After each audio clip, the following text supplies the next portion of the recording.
Hello, and welcome to the January 21st edition of Success by Association Live. Today's issue is sponsored by Winston-Salem Marriott and Benton Convention Center. We thank them for their support of AENC. Today's article is written by Jeremy Wall with Goalmakers. The article is titled, Define and Achieve Your Goals by Building a System That Works for Your Association, and is reprinted with permission. Every year, association professionals set goals with good intentions. And every year, many of those goals struggle to survive the realities of competing priorities, volunteer leadership transitions, budget constraints, and limited staff capacity. The challenge isn't effort or commitment. It's often the absence of a clear, repeatable system for defining priorities, making trade-offs, and revisiting goals as conditions change. A helpful way to frame this work is through a Kaizen mindset. Kaizen is commonly defined as a continuous improvement through small, intentional changes over time.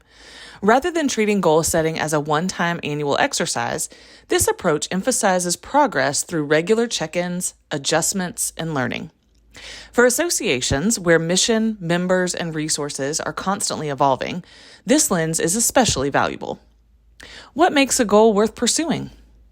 Before diving into what goals to set, it's important to establish how to evaluate them.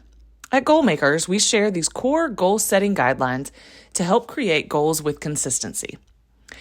Challenging yet reasonable, controllable, directly related to the vision, measurable, limited to no more than 3 at a time, established and revisited regularly, focused on results, not action steps, specific and clearly stated.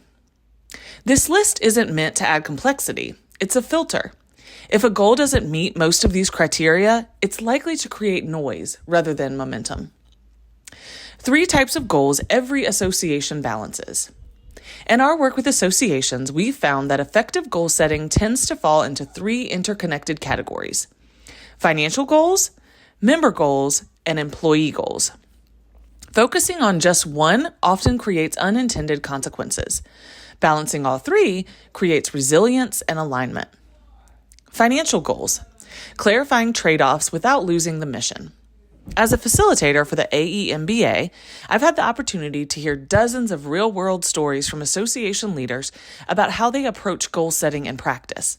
One example stands out because it neatly connected financial clarity, member impact, and team sustainability. A state-level, trade-focused association approaching its 70th year had built a full calendar of events and education over decades of steady growth. Many offerings had become expected fixtures, even as leadership began thinking more intentionally about the future. With guidance from a new CPA firm, the team reviewed their full portfolio and paused 2 lower-impact events. The decision wasn't based solely on profitability. Declining registrations and limited impact indicated that these programs no longer served members meaningfully. At the same time, the association chose to retain a program that served a smaller, underserved segment of the membership, even though it operated at a loss, because it aligned strongly with the organization's mission. The result wasn't just improved financial focus. With fewer initiatives competing for attention, staff capacity improved, program quality increased, and burnout declined. Doing fewer things allowed them to do the right things better. Member goals, turning feedback into action. Through Goalmakers' work supporting education programs for more than 80 associations, one pattern consistently emerges. Most organizations collect feedback. Far fewer use it in ways that drive meaningful change.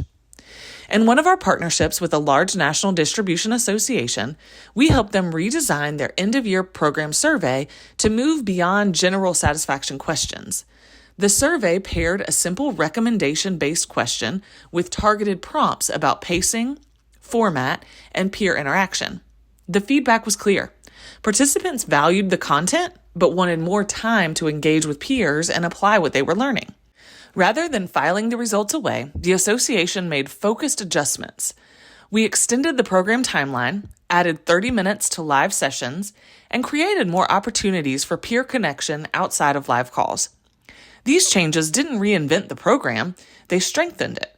The feedback became a bridge to improvement, not just a score. Closing the loop, promoters and detractors. Promoter feedback, 9 or 10 scores, signals trust. The best associations use this moment to invite testimonials, flag future outreach, or reconnect when similar programs reopen. Over time, this becomes a renewal and engagement flywheel grounded in real experience. Detractor feedback, 6 and below, can feel uncomfortable, but it's often the most valuable. I like to say getting frustrated with detractors is like getting mad at a mirror for showing you there is something in your teeth. The goal isn't to overhaul strategy in response to every comment, but to listen for patterns, ask follow-up questions, and respond thoughtfully. Sometimes the right answer is a change. Other times, it's acknowledging the insight and explaining how it doesn't currently fit within the broader strategic plan. Employee goals, using engagement data to focus where it matters.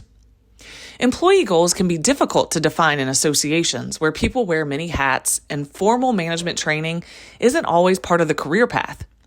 This is where tools like the Gallup Q12 are especially helpful, not as a scorecard, but as a practical framework for focus.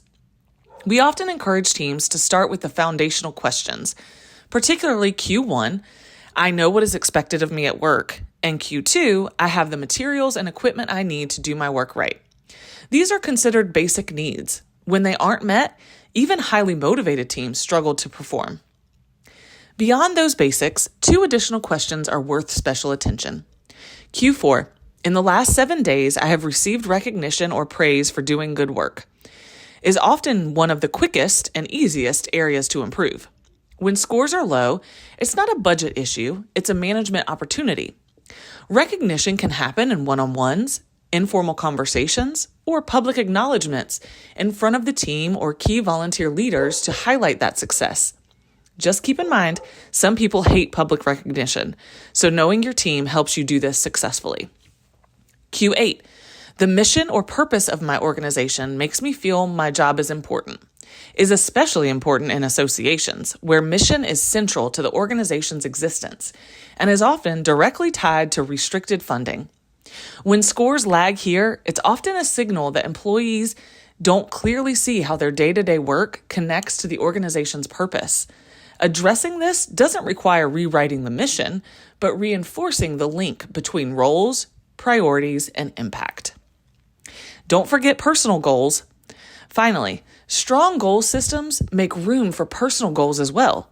Learning, health, and family commitments matter, and setting measurable, time-bound personal goals helps reinforce the habits of follow-through that carry into professional life. Lastly, momentum over perfection.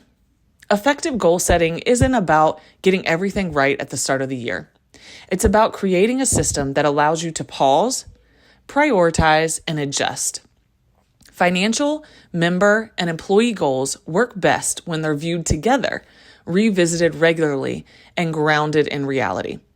Progress comes from momentum, not perfection.